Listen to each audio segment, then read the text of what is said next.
Today I'd like to show you how I've gone about starting a food forest from scratch. This is the very beginning, so it is still very small and definitely not a forest, but eventually it will be, and I was going to go over how I decided to do that and what my strategy was.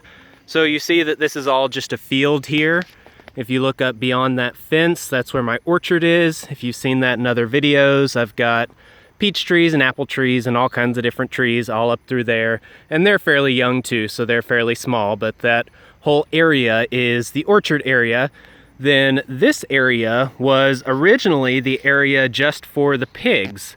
And we started to allow them to go into the upper area with the pigs in the orchard, or the chickens in the orchard, and they are loving it.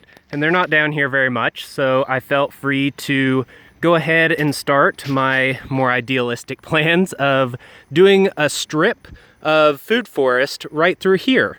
As you can tell, there's not a lot of shade here. It's just wide open, and in the heat of the summer, it gets very hot, very sunny.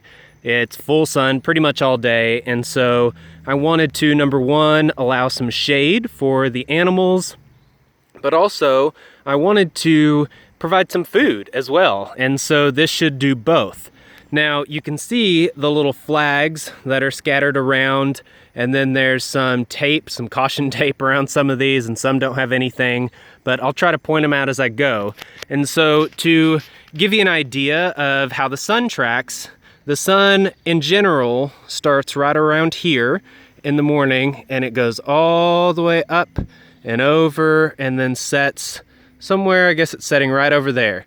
So that's the way that the sun tracks, is right across here, and it goes right about like that. So it's always going to be on this right side of my food forest area. It'll be up and over it, it'll be beyond it, it'll hit left, it'll hit right, but it's always going to be on that side. And so what I did is I did a strip that kind of mirrored the path of the sun, so to say. So if you can tell, the angle of the strip kind of goes like this a bit, and that's kind of the way the sun tracks as well. And the sun tracks on that side of them. And so what I did is on the left side, I've planned to do a lot of very large trees, or relatively large at least. So I've got a few pecans, a few chinkapin oaks, which produce some acorns that are supposed to be very good for people to eat as well, but also very good for things like pigs. And that is on this left side. I might even have a pawpaw or two, mulberry, I'm not really sure. But I think mainly it's the oaks and pecans here, and they're spaced out reasonably, but they're still fairly close. So as you can tell, I've got one right here, and there's one more right down here. And so they're not very far apart, but they're still a good way. So as they grow up, their branches will mingle together, and it'll create a bit of a canopy in a row here. Then out towards the sun, I have a second layer. And with this second layer, they are smaller trees, but also ones that are very good for out here. So this one, I think, is some kind of bush, maybe an aronia bush. Not really sure, to be honest. The sun, as it tracks, it'll hit fairly full sun on this side, so I did something small kind of on the end to anchor it. And then the other thing that I had to consider is that up here, I had planted a sweet chestnut, and that's what this is. So we've got a chestnut here, then we've got a lot of hazelnut shrubs, which is actually what this is here. And then there's also one called a lily of the valley, and that's, you can see that kind of clump right over there. That's what that is, and that gets pretty big as well. And so I kind of worked with that in mind because those will cast a decent bit of shade.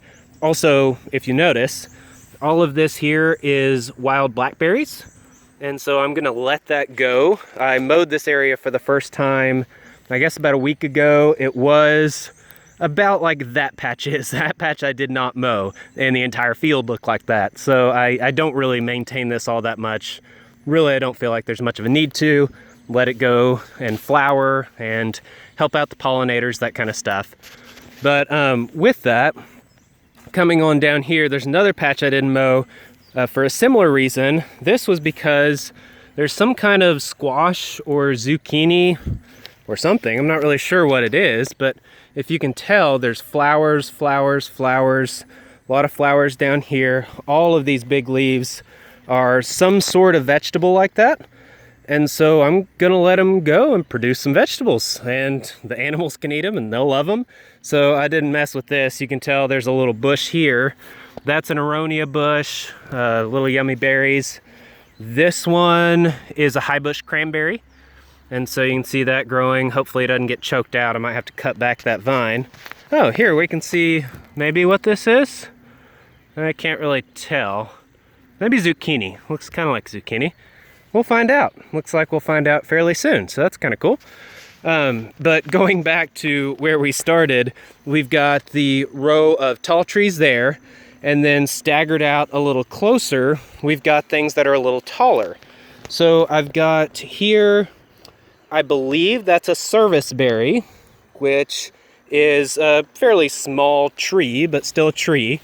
And as we come back down this way, this one I believe is a pecan, and so that is the beginning of the bigger ones, and then they start tapering down that way.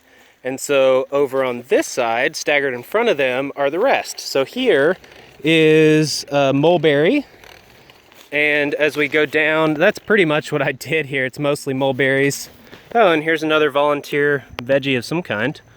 But that's another mulberry there, and coming down, we've got oak. So that's an oak, and the one right up there was an oak. The first one was a pecan.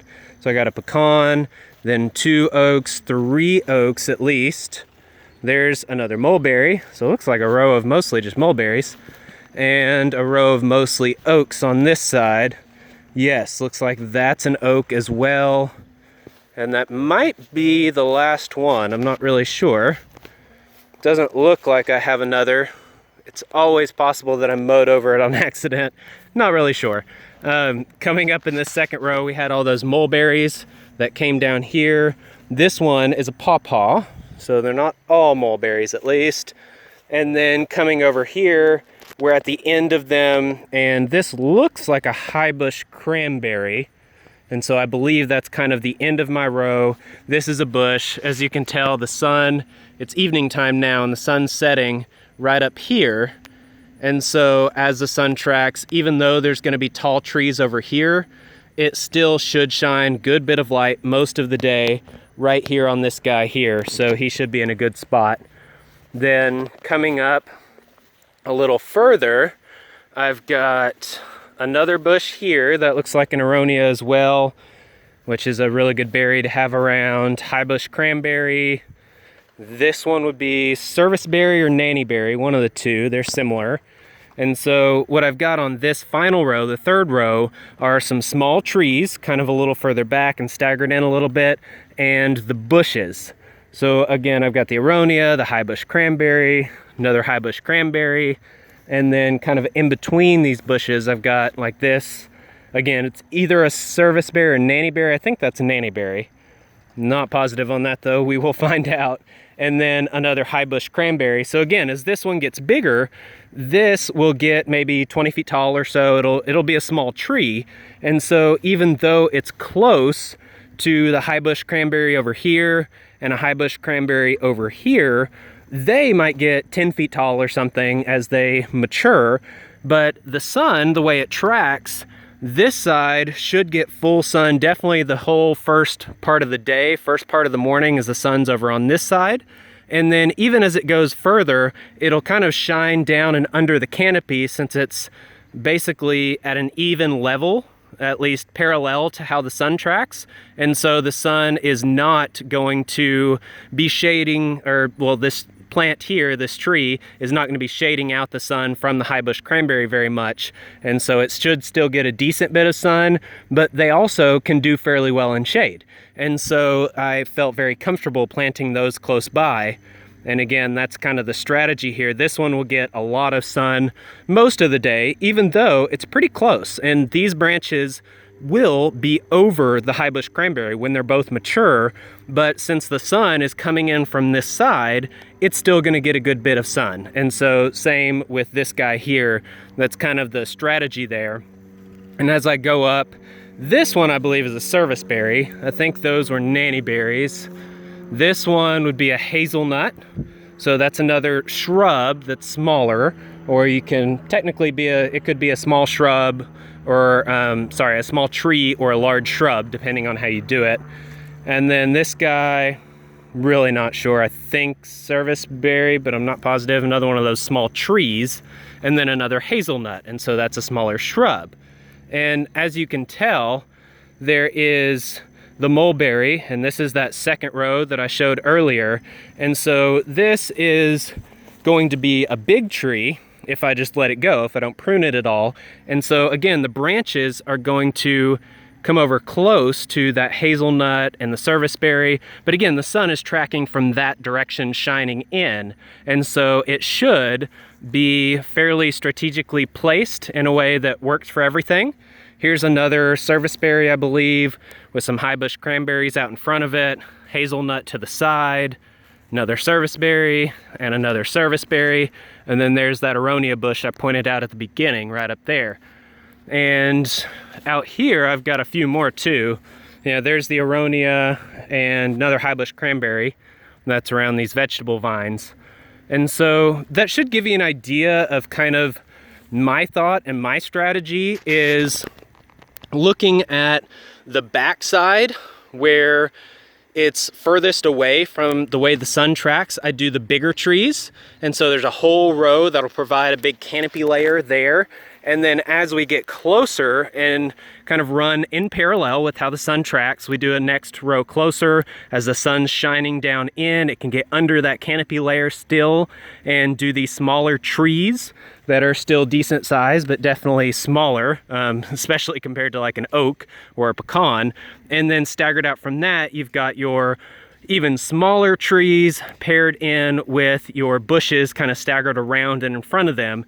And so as the sun tracks all the way across here and it's shining in this direction, it's going to be shining in on all of these smaller bushes and the smaller trees and the bigger trees and the biggest trees, and everything should get a reasonable amount of sun.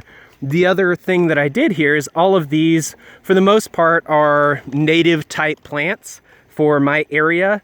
And so they do very well. I'm not really gonna have to baby them at all. They do fairly well in a small amount of shade. So it should be fairly simple. Again, like I said, I'm not really maintaining this much. Even around these plants, it looked like this, where it looked like it was a field, because it is a field, and I was not mowing it or maintaining it very much. That's what it all looked like. I left a random patch here because I thought it'd be good to leave some grasses and some flowers and stuff, but mowed all the rest of it. And what I'll probably do is come in and mow this maybe once a month or something, whenever it starts to look a little fieldy again, overgrown. And then I might come in around each one of these plants with a weed eater and just do a circle around them or something, just to make sure they don't have too much competition with the weeds and stuff. But overall, they're doing great. They were just planted in maybe a month ago or so, maybe a little longer, and they were little sticks, little tiny seedlings, and now they're starting to actually grow. They've got leaves on them, they're getting a little taller. You can actually see them as you look out. When they started, they were just tiny little sticks that you couldn't even see. So they're definitely doing well, and I will keep you updated as time goes on and let you know how this progresses and as these things grow and it really starts to take shape. But I definitely wanted to show kind of roughly how I planned this and laid it out, and how relatively simple it is. I got these seedlings they're about $1 a piece that I got through one of the state conservation agencies, and I was able to get many different kinds, and they all produce. They're all producing nuts or berries or fruit of some kind. So it's really good to have in with the animals, or I can pick it before it hits the ground, and I can even eat it myself. It's also providing for the wildlife. It's also providing shade in a big open field. It's just doing all of these different things and should be a really good addition to this area. So that's it. I'm going to do some more updates on some other areas of the homestead, so stay tuned.